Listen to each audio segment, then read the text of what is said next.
Hélène, bonjour. Bonjour Thomas. Donc je te présente, parce qu'en fait, on se tutoie depuis longtemps, je ne veux pas être hypocrite. Mm, Euh, Tu es directrice commerciale de Carestream Dental France, Benelux, Afrique de l'Ouest, et c'est à ce titre-là qu'on se voit souvent parce que d'abord vous avez la chance de soutenir le congrès ARIA, ce qui est toujours un plaisir pour mm. nous. Historiquement, j'ai fait mes études avec Stéphane Hamrick, mes études de sciences qui travaille maintenant chez vous. Et donc, j'utilise vos produits depuis très très longtemps. Je ne suis Mm. pas payé pour ça, hein, je les achète, il n'y a pas de souci. Mais si D'accord. d'abord, c'était un contact amical et puis c'est devenu une nécessité de mon activité professionnelle. Mm. Alors, on arrive là à la fin du confinement. On a eu huit praticiens qui sont intervenus. Alors, au départ, on parlait de comment on est rentré dans le confinement et la vision qu'on avait. Petit à petit, on s'est dirigé vers comment on sort du confinement. On a eu la lecture critique des recommandations par Marc Verdugo qui était très intéressante. On a eu cette double interview de Marion Paris parce Ouais.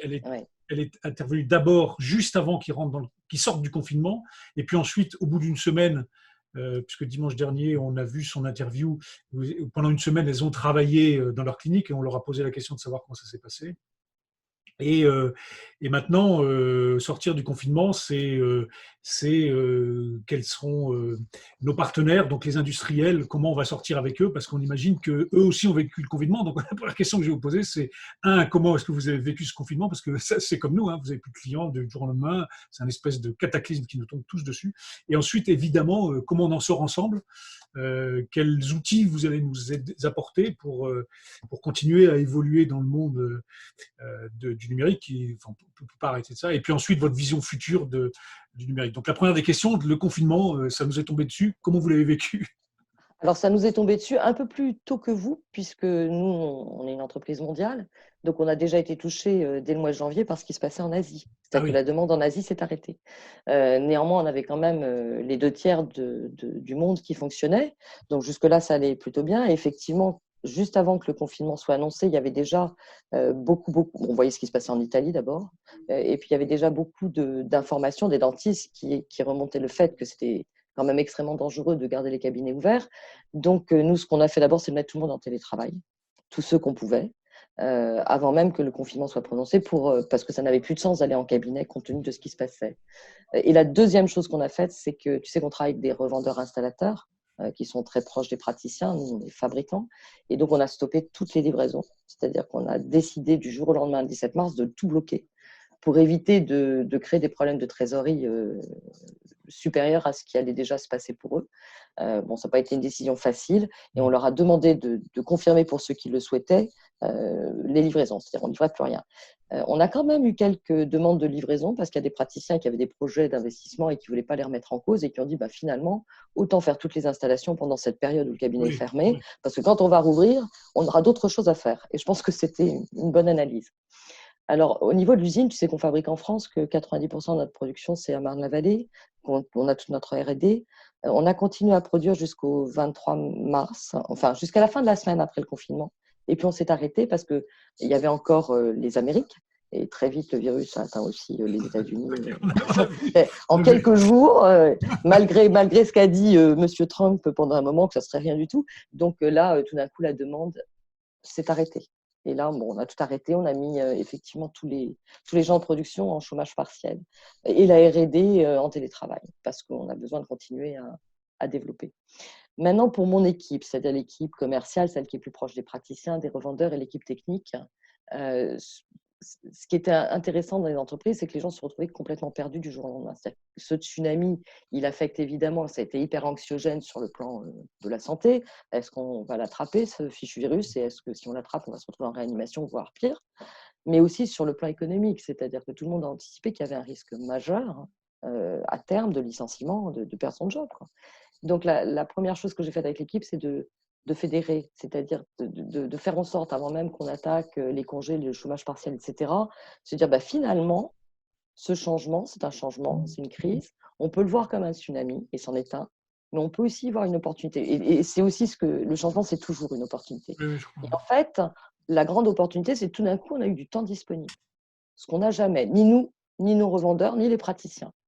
Donc, la première chose que j'ai fait, c'est de les fédérer, de dire, enfin, on a du temps, on se plaint tout le temps qu'il nous manque des tas d'outils, qu'on ne fait pas assez de formation, allons-y. Donc, on a commencé pendant 3 semaines à construire des documents de formation pour nos revendeurs d'abord.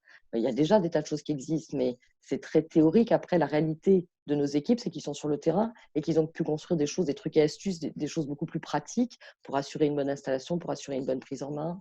On a commencé à construire des notices pour la réouverture des cabinets, en particulier sur tous les matériels rayon X. On en parlera un peu plus tard, mais ça, c'est important. Aussi des notices sur la stérilisation des embouts d'empreintes optiques, puisque c'est un élément qui va devenir important compte tenu des nouveaux process qui vont se mettre en place. Il va falloir stériliser entre chaque patient.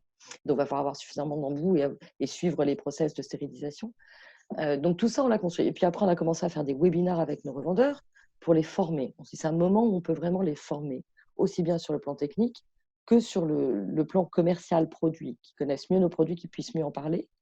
Et enfin, on a travaillé avec l'équipe sur des webinaires pour les dentistes, c'est-à-dire dire les dentistes sont en manque. Tu as vu ça? Il y en a pas mal, donc on a mis du temps à les construire, mais maintenant ça y est, ça produit. Donc il y a pas mal de webinaires qui sont plus du how to use, c'est-à-dire vraiment comment optimiser l'utilisation des logiciels, en particulier que ce soit l'imagerie 2D, 3D, PDIP, enfin bon, des outils que tu connais toi, les outils d'acquisition d'empreintes optiques. Le logiciel de gestion aussi, parce qu'avec toutes les évolutions réglementaires, il a fallu, ce qu'on a fait par exemple, c'est qu'on a très vite développé une application pour pouvoir insérer une signature électronique pour les prescriptions, pour les ordonnances pour tous ceux qui étaient, pour tous les régulateurs. Donc ça, on était assez réactifs pour qu'ils puissent très facilement l'intégrer et pour pouvoir envoyer des ordonnances. Même si la téléconsultation n'est pas là, ils ont le droit de faire de la téléprescription, on va dire ça comme ça. Et enfin, on organise à partir de la semaine prochaine, enfin à partir de la première semaine de mai, je ne sais pas quand l'interview paraîtra, donc première semaine de mai, des webinaires avec des praticiens qui vont être beaucoup plus cliniques. Nous, c'est le comment ça marche et eux, c'est qu'est-ce que j'en fais, à quoi ça me sert. Et ça, honnêtement, je pense que si on n'avait pas eu cette crise, on ne se serait pas mobilisé de cette façon-là et on ne l'aurait pas fait. On a eu la chance en même temps que l'entreprise nous fournisse 2 jours avant le confinement un outil de webinar qu'on n'avait pas. Nous, c'est GoToWebinar, on n'utilise pas Zoom. On a un outil qui s'appelle GoToWebinar qui est super bien fait. Et ça nous a permis, on s'est approprié l'outil en quelques jours et on a lancé nos programmes. Et je trouve, ce que j'ai retenu de tout ça, ce que je trouve fabuleux, c'est la façon dont l'équipe s'est mobilisée. Parce qu'en mois d'avril, pendant qu'on a fait tout ça, j'avais 80% des gens en congé. C'est-à-dire que d'eux-mêmes, ils ont pris tout leur solde de congé.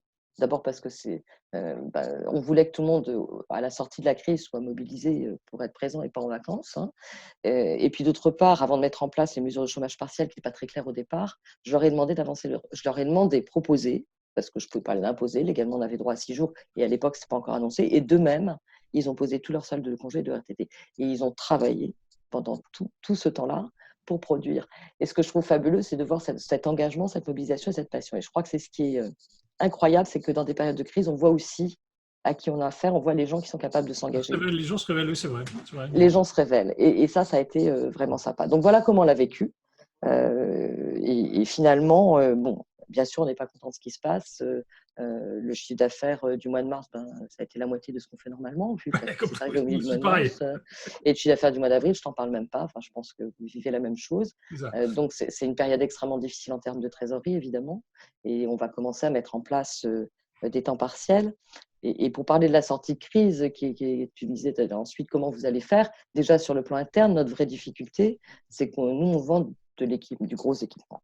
Autant ceux qui vendent du consommable ou des petits équipements, pendant 2 mois, ils ont souffert, mais petit à petit, ça va reprendre. Parce que de toute manière, les cabinets réouvrant, il y a besoin de consommables. Alors certes, surtout du consommable de protection pour démarrer, mais enfin, celui qui est difficilement accessible, mais tous les autres aussi. Le petit équipement, il faudra le renouveler aussi. Le gros équipement, évidemment, ces décisions-là vont prendre plus de temps, ça ne va pas être la priorité. Donc pour nous, la vraie difficulté va être de tenir sur la durée, parce que la trésorerie ne va pas être simple à gérer. Donc en ayant encore du chômage partiel, mais aussi en étant hyper flexible et prêt à redémarrer.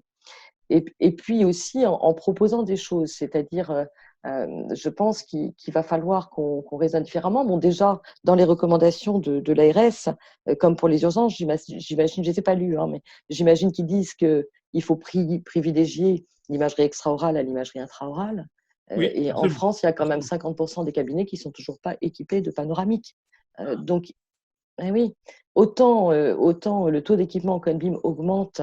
Donc, sur ceux qui ont de l'extra-oral, finalement, il y a de plus en plus de Conbeam par rapport à la 2D. Autant il y a encore beaucoup, beaucoup de cabinets qui ne sont pas équipés. Et donc là, je pense qu'il faut qu'on propose quelque chose, c'est-à-dire des offres spécifiques sur lesquelles il n'y aura pas beaucoup de marge, mais qui permettent à ceux qui le souhaitent d'entrer dans l'extra-oral de cette façon-là. Donc ça, c'est une Ça première pour ces chose. gens-là. Pour eux, oui. Alors, je pense aussi qu'on va travailler sur d'autres modèles d'offres pour faciliter les changements, parce qu'il y a des gens qui ont des panneaux ou des Conbeam qui sont très âgés. Après 2 mois de fermeture du cabinet, et là, alors là, je le dis, j'espère que beaucoup de praticiens nous écoutent, à la réouverture des cabinets, surtout, surtout, contactez votre installateur ou si vous les connaissez, appliquez les procédures de remise en route des équipements rayons X. Que ce soit un générateur intraoral ou un Conbeam, Thomas fait attention à ça, contacte au revendeur. Donc, on a prévu des notices parce que c'est dans vos manuels d'utilisation, mais personne ne les ouvre. Non, Donc, on ça, a oui, je prévu te une confirme. notice. On les lit. Voilà, Je te confirme. spécifiquement pour ça, parce que si on ne le fait pas correctement, alors normalement, il faudrait le faire à la rentrée quand vous rentrez de vacances, mais là, il y aura eu plus de 2 mois d'arrêt, enfin 2 mois d'arrêt, en tout cas du 17 mars et avec des changements de température importants, puisqu'on est passé de l'hiver à l'été quasiment en 2 mois. Donc, on ne me remet pas un générateur en route en faisant un examen sur un patient. Il faut vraiment faire un certain nombre de tirs, attendre une minute. Donc, ces procédures, elles sont simples, mais il faut absolument les suivre. Pourquoi ? Parce que sinon, on peut tuer le générateur. Et un générateur, ça coûte très cher. Et je pense que les Ouais. praticiens, ils ont autre chose à faire, compte tenu après 2 mois sans chiffre d'affaires et avec des charges qui sont toujours là, à avoir à payer pour un générateur qui soit intraoral ou extraoral. Donc vraiment, le message, il est fort. On a préparé des notices qu'on a envoyées à tous nos revendeurs pour qu'ils puissent vous les fournir. On va aussi les poster sur notre page Facebook. Je te l'enverrai si tu veux, si tu veux le rediffuser sur le fil Avec derrière. plaisir, oui, parce Mais que ça, c'est une information qui est très, très intéressante, très importante, hein. elle est surtout très importante Ah oui. parce que, Et enfin, ignorée. ça vaut extrêmement cher un générateur à fabriquer, hein. Donc, c'est vraiment pas le moment. Et puis, bon, même si on a beaucoup de praticiens chez qui maintenant on propose des extensions de garantie sur 5 ans, nous, on n'a pas tellement envie d'avoir à remplacer beaucoup de générateurs à nos frais en ce moment. Si tu comprends ce que je veux dire. Oui, Donc, je c'est vois. aussi un peu intéressé. C'est surtout par les praticiens et pour ceux qui ont des extensions de garantie, c'est aussi un petit peu intéressé. Donc voilà, donc faites passer le message très largement, et ça vaut pour Carstream comme pour toutes les marques qui font des panneaux, et puis tous les praticiens ont un générateur pour les rétroalvéolaires. Donc Oui, c'est ça. faites attention à ça. Ok. Et puis ensuite, on se pose la question de l'empreinte optique parce qu'avec les recommandations, il est évident que l'empreinte analogique, non, bien qu'elle soit stérilisée avec un spray, une empreinte, hein, c'est avant tout des trous. Et pour aller stériliser à ces endroits-là, ce n'est pas évident, quoi qu'on en pense. Et même si le labo refait la même chose à l'arrivée de l'empreinte, on prend quand même un risque supplémentaire. C'est-à-dire qu'on a le risque du coursier qui va l'emmener, on a le risque du personnel du labo qui va l'utiliser. Donc, on peut effectivement propager la contamination de cette façon-là. Donc, c'est effectivement pas très pas une bonne recommandation. Donc là, en Alors, l'occurrence, puisque tu parles de ça, les oui. embouts pour les empreintes optiques, nous, de ce qu'on nous en dit, on nous déconseille de les stériliser. Est-ce que, Alors non, pas du tout. Au contraire, il faut les stériliser. Nous, donc, dans passage notre à l'autoclave. passage à l'autoclave, il faut d'abord les nettoyer pour enlever les résidus parce qu'il y a un miroir. Donc, si le miroir n'est pas bien nettoyé, les prises d'empreintes suivantes seront un peu altérées. Et ensuite, on le passe à l'autoclave en cycle long ou cycle court. Donc, D'accord. cycle court, bon, alors pour l'anneau, attention, ça dépend des marques, hein. Là, je te parle de Carestream. Il y a des marques où les embouts ne sont pas stérilisables, Ben, c'est pour ça que effectivement. je te dis ça. OK. Là, c'est stérilisable. Sur un cycle court, 4 minutes. Et donc là, pour le coup, la seule chose qu'il va falloir, c'est avoir suffisamment d'embouts dans l'organisation du workflow pour tenir la demi-journée, pour ne pas avoir à stériliser entre chaque patient et pour pouvoir stériliser entre midi et 2 et repartir pour l'après-midi avec un jeu d'embouts pour gérer tous les patients. Mais oui, c'est absolument. Il faut les nettoyer, les stériliser. Et on a construit aussi une notice dans ce cadre-là qui est disponible auprès de vos revendeurs. Okay, donc, oui, bien sûr, de ce fait, ça devient un outil totalement adapté. C'est un outil barrière. C'est un outil barrière. Et ce n'est pas seulement un outil barrière, c'est un outil gain de temps parce qu'on voit bien qu'avec toutes ces recommandations, les praticiens vont avoir à travailler différemment. Donc, ils ne vont pas pouvoir voir autant de patients compte tenu de toutes les mesures de protection qu'il va falloir mettre en place dès l'entrée dans le cabinet et ensuite pour décontaminer la salle du fauteuil. Alors, ça veut dire que le temps fauteuil va être limité. Donc, tout ce qui va permettre, dans un temps fauteuil limité, de faire plus et mieux, est bienvenu. Donc, l'empreinte optique contribue à ça. Ça va beaucoup plus vite aujourd'hui de faire une empreinte optique, de faire une empreinte analogique. Et d'autre part, si on va plus loin, le fait de travailler dans un workflow numérique, alors tu as plein de praticiens qui en ont parlé, ça sécurise énormément le plan de traitement, ce qui fait que quand le patient vient au fauteuil ou au bloc pour qu'on mette en place un implant ou pour qu'on pose une prothèse, on va là encore gagner du temps parce que ça marchera, parce qu'on a anticipé son plan de traitement virtuellement avec le laboratoire, etc. Et donc que tout va fonctionner parfaitement. Donc pas de retouche, on va gagner un temps au fauteuil. Et pour ceux qui sont déjà équipés, je pense que ça va être un atout non négligeable pour gérer toute cette période qui va durer longtemps d'ailleurs. Ça va durer. De toute façon, c'est une transformation. Et il en restera quelque chose. Ça va être une transformation. Une partie des recommandations resteront. En profondeur. De toute façon, on le voit bien. Il y a eu une analyse critique des recommandations par Marc Berdugo et on sent bien qu'il va y avoir un impact massif et sur le long terme de notre façon de travailler. Ouais. Et alors, du coup, je rebondis là-dessus parce que, effectivement, là, tu rejoins ce qu'avait dit Stéphane Koubi. Il avait dit que le numérique, en fait, sa grande force, ça sera sur les process. Et effectivement, c'est pas que l'empreinte optique, c'est toute la chaîne de décision, donc toute la planification avant, qui se fait hors fauteuil, donc quelque part, on n'est plus au contact du patient. Et ensuite, la mise en place, c'est beaucoup plus courte. Hein, c'est un des grands principes du numérique. Perception, raisonnement, et l'action, du coup, est beaucoup plus courte, mais on a passé beaucoup plus de temps sur l'acquisition de données et le raisonnement. Ouais, c'est ça. Et l'analyse. C'est le temps de Stéphane Koubi dans sa conférence. Ouais. Et il a parfaitement raison, c'est-à-dire qu'on va passer plus de temps en analyse hors bloc, hors fauteuil patient, donc on est hors risque de contamination. Et au moment où on va faire le traitement, il va bien fonctionner, donc on va gagner du temps. On va gagner un temps énorme. Et donc ça, on a 2 fois le gain. Donc par rapport à ces nouvelles contraintes, le numérique est une évidence. Et puis Marion, dans l'interview que vous avez fait la semaine dernière, elle disait quelque chose d'extrêmement intéressant. Elle disait aussi qu'il va falloir rassurer les patients pour revenir au cabinet. Alors moi, je crois foncièrement que les patients vont revenir naturellement. D'abord parce qu'il y en a tellement à qui on a annulé les rendez-vous. Pendant 2 mois, on n'a pas pu en voir, sauf les urgences.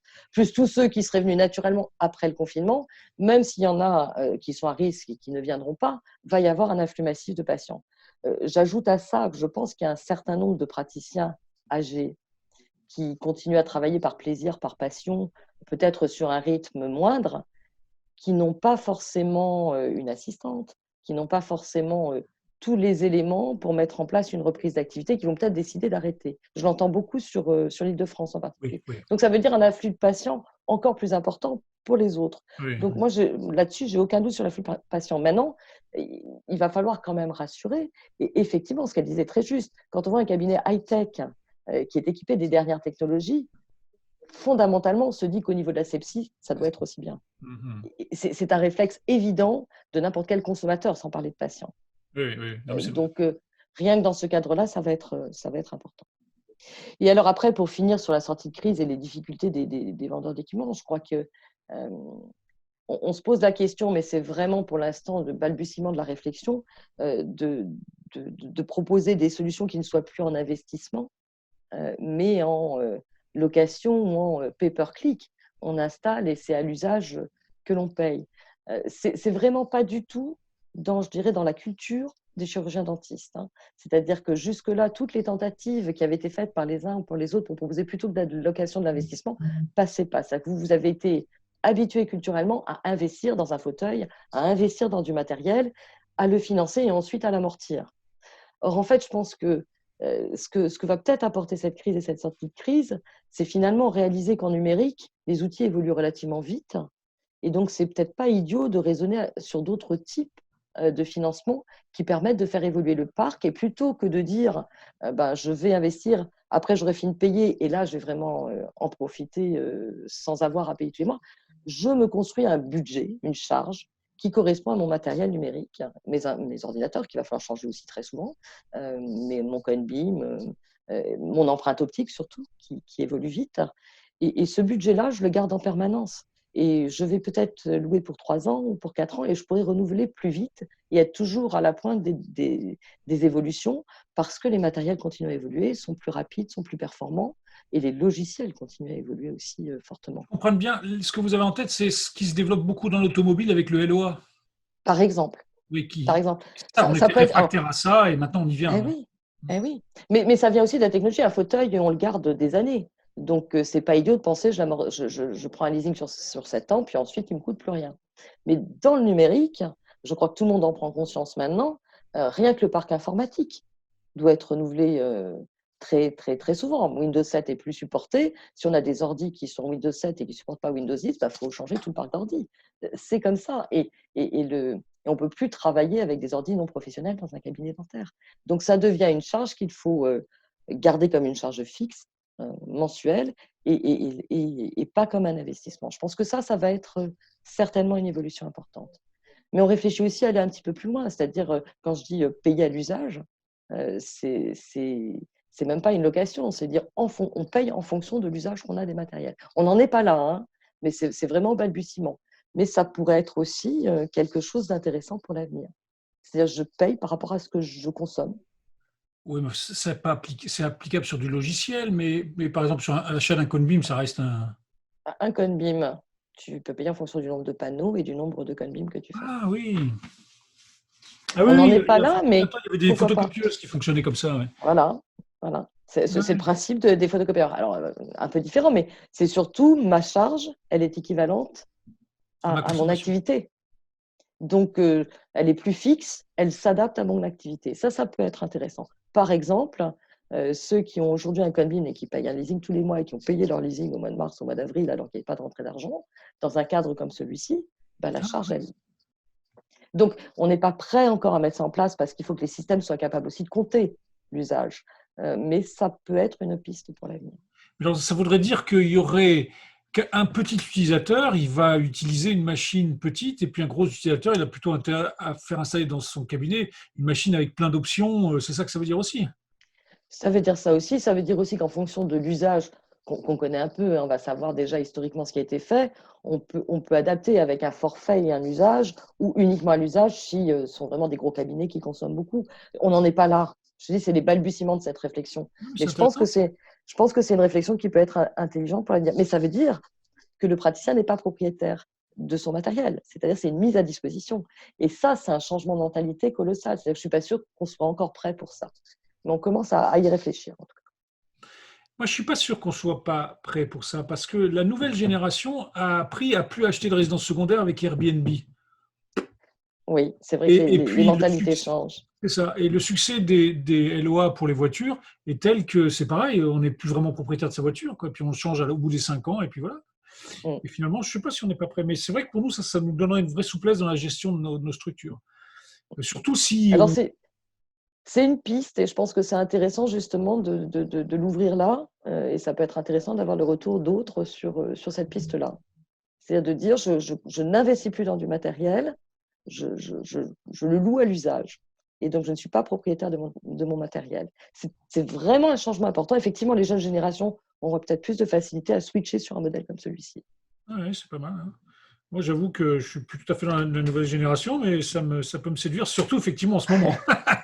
Alors, Ça m'aurait Thomas, séduit en moi ce non moment. plus, hein. Moi non plus, mais bon. Mais après, c'est du bon sens. Oui, oui, c'est ça, c'est ça, c'est ça. Et sinon, en termes de produits, des réflexions sur ce que la crise peut. Par exemple, il y a la communication. Alors, vous avez parlé des webinars, et donc les dentistes, c'est pareil, on a énormément communiqué. Oui, oui, j'ai Et vu ça. est-ce que vous allez favoriser, par exemple, la communication? C'est Hervé Buatois qui avait mis le doigt là-dessus en disant finalement, le numérique, ça va nous permettre d'aller plus loin dans la communication entre praticiens. C'est-à-dire qu'on va aller rechercher une une compétence qu'on n'a pas forcément dans la structure chez quelqu'un Ou qui un est avis, plus un second avis un sur second un plan avis. de traitement. Alors depuis très longtemps, je viens du médical, où c'est en place, hein, avec tous les systèmes de PACS régionaux, ça existe, c'est de la télé, même la téléradiologie, c'est des C'est un peu choses qui opaque existent depuis aux prises de longtemps. l'entête, effectivement. Ouais.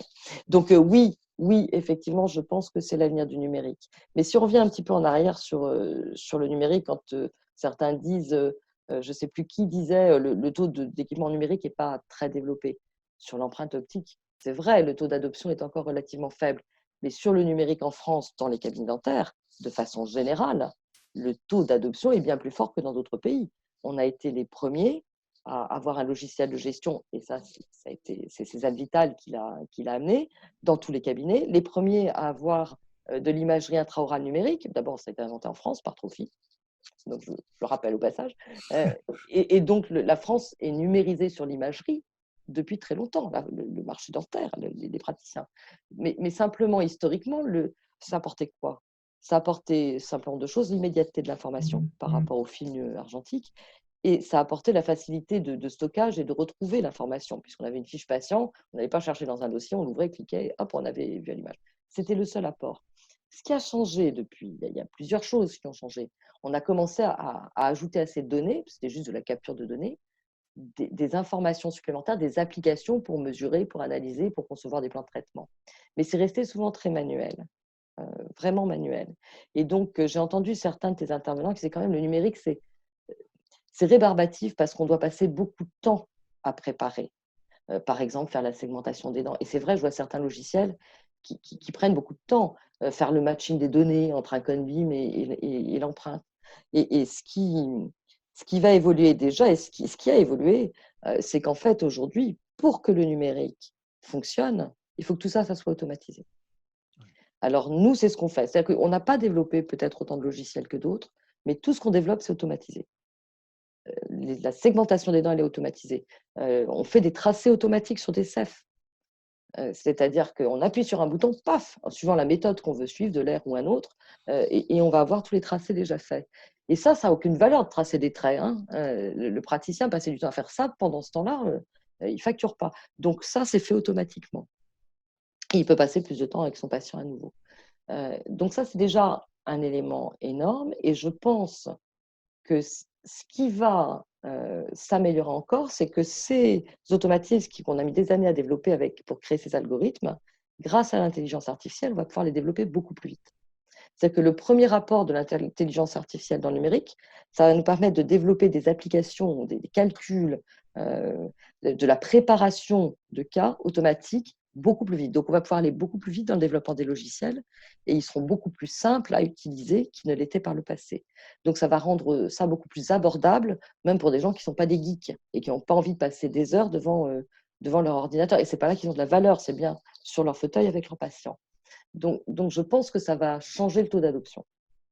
Et puis enfin, sur le partage, moi, je suis convaincue que la plus grande valeur du numérique, c'est ce que disait très bien Marion, c'est ce partage, c'est cette notion de travail d'équipe, de pouvoir mettre autour d'une image, d'un plan de traitement, un laboratoire, un implanto, un omnipraticien qui va poser la prothèse, et que tout le monde s'accorde sur un plan de traitement virtuel avant même de commencer. Ça, c'est fabuleux. Ça veut dire qu'on va pouvoir échanger. Elle parlait très bien de cette notion d'échange qui est beaucoup plus facile en numérique qu'elle ne l'est par téléphone où on ne voit rien, ou alors par des déplacements physiques qui sont en plus pas recommandés en ce moment. Donc évidemment, là, le numérique prend toute sa valeur. Par contre, pour que ça fonctionne bien, ça, il y a encore du travail à faire. Ce que je disais, c'est de mettre en place des systèmes de partage qui soient faciles et qui fonctionnent bien. Et Aujourd'hui, il y a sécurisé. Et sécurisé.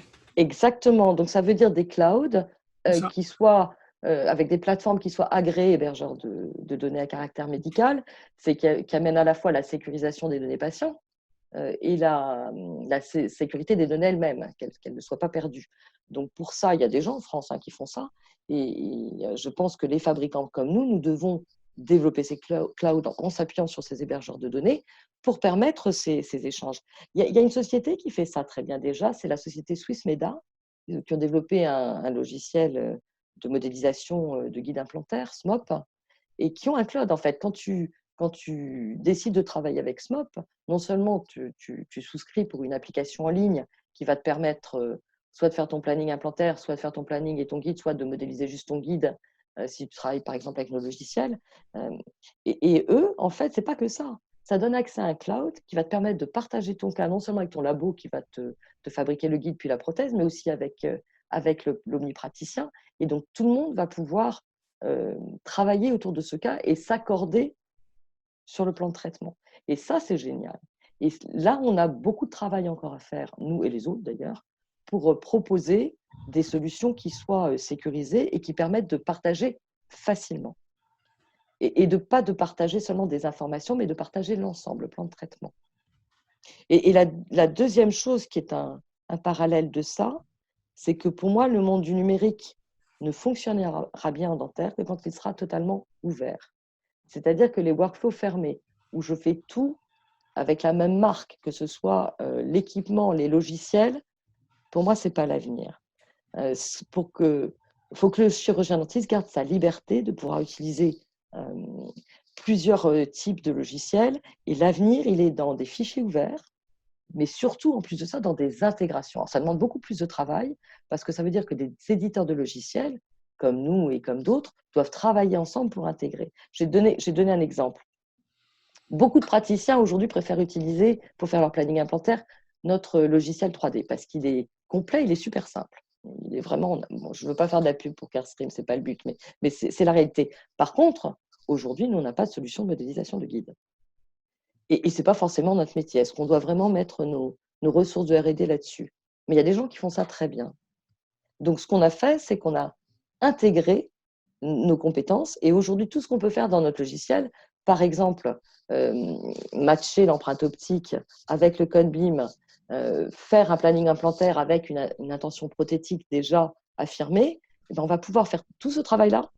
On va pouvoir le basculer directement dans des logiciels tiers qui ne sont pas du tout Carestream, comme Blue Sky Plan, comme SMOP, qui vont permettre d'envoyer, alors pour l'instant c'est Blue Sky Plan, il y en aura peut-être d'autres demain, sans avoir à tout refaire dans le logiciel. Parce que c'est ça la difficulté aujourd'hui. C'est soit je suis condamné à travailler avec une suite de logiciels fermés, soit il faut que je reproduise ce que j'ai fait dans un logiciel dans un autre. Et puis il faut que j'ouvre une autre application qui est ailleurs sur mon bureau, qui est là, j'appuie sur un bouton dans le logiciel que j'utilise, ça m'en ouvre un autre et ça m'exporte le cas automatiquement. C'est ça demain l'avenir du numérique. Et donc nous, on est vraiment porteurs de ce projet-là, c'est-à-dire d'intégrer de plus en plus de solutions. En guide implantaire, je t'ai donné ces exemples-là. On a intégré récemment Circle aussi.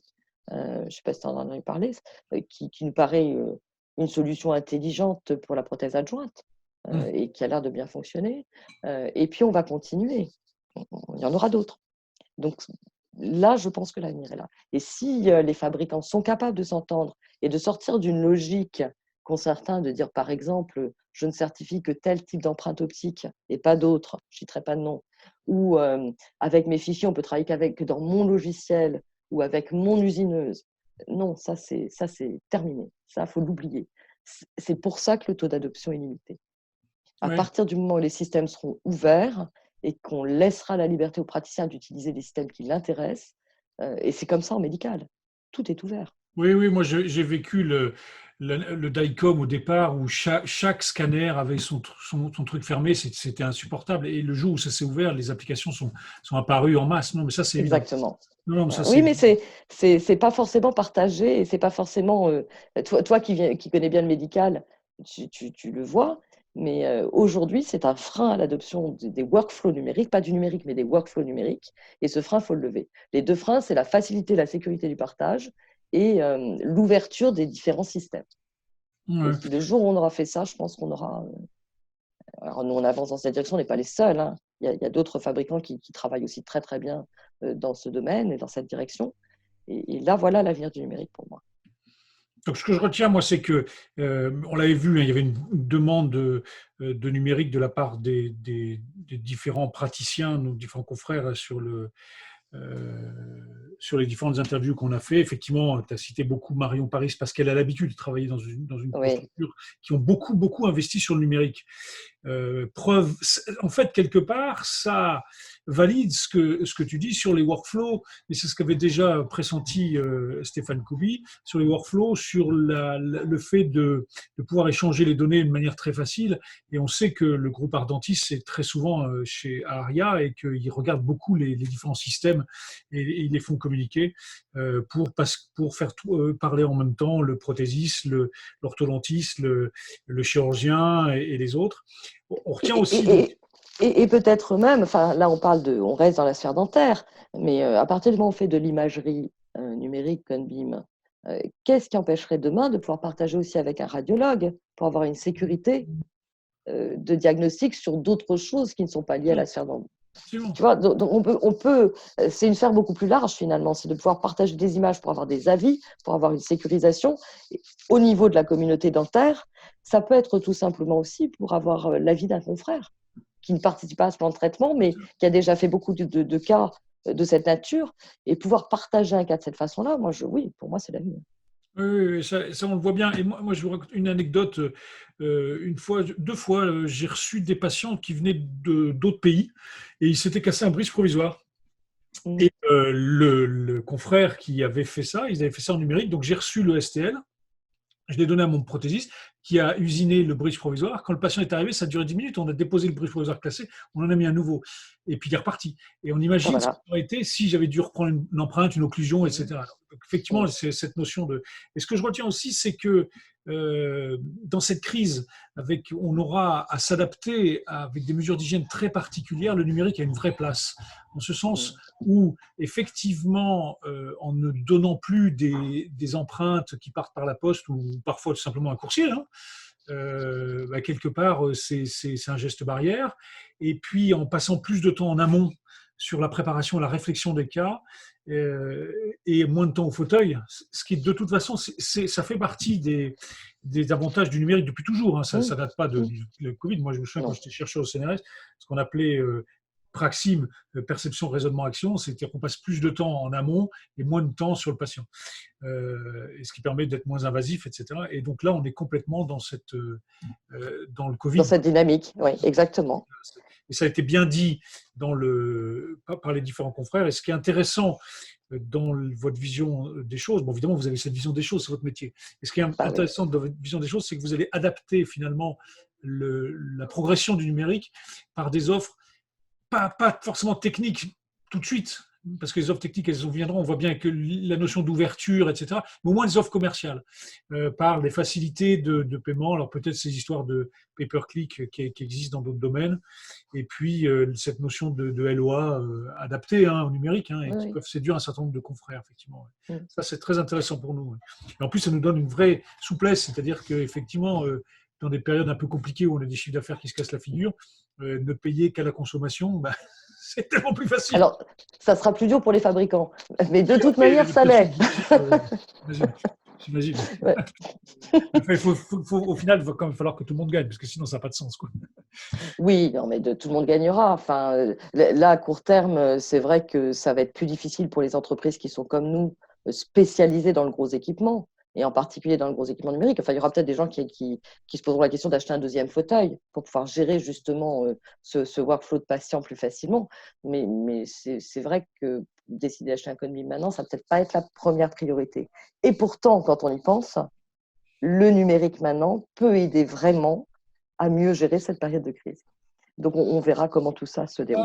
Acheter un Conbeam maintenant, moi, je pense que ça peut être une bonne idée. On le voit très bien qu'un premier bilan, surtout, on a beaucoup travaillé sur le low dose avec Stéphane Henrique et l'ultra low dose notamment. Oui. Et aujourd'hui, il y a plein d'équipes dans le monde qui ont montré que un examen initial avec, s'il y a des signes d'appel, bien sûr, avec un Conbeam ultra low dose, on est à même niveau de dose qu'une Pano. Une Pano, je me souviens de et on a tellement plus d'informations.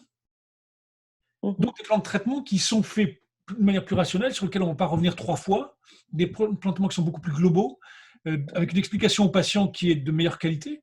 Et encore une fois, ça nous évite d'avoir des patients qui vont revenir plusieurs fois. Ça nous permet de prévoir les séances en amont, Absolument. Séances plus longues, on le voit dans toutes les recommandations, il faut faire des séances plus longues. Et on sait très très bien on adapte d'autant mieux une séance d'un patient si on sait exactement ce qu'on va faire, si on ne le découvre pas sur le fauteuil, quoi. Et donc ça permet de faire des plans de traitement en amont. Et sur ces plans de traitement-là, de dire, bon, on va faire des séances d'1 heure et demie parce qu'on sait tout ce qu'il y a à faire. Et je pense que la réflexion sur l'achat de ce genre d'outils qui apporte de la data avant même d'asseoir le patient, enfin, avant d'asseoir le patient, je veux dire, avant de commencer le traitement du patient, ça peut être une excellente chose. Après, il y a toujours des notions de prix, de chiffre d'affaires, on est d'accord. Mais n'empêche que dans la Oui. réflexion, c'est pas absurde de dire c'est peut-être le moment de le faire.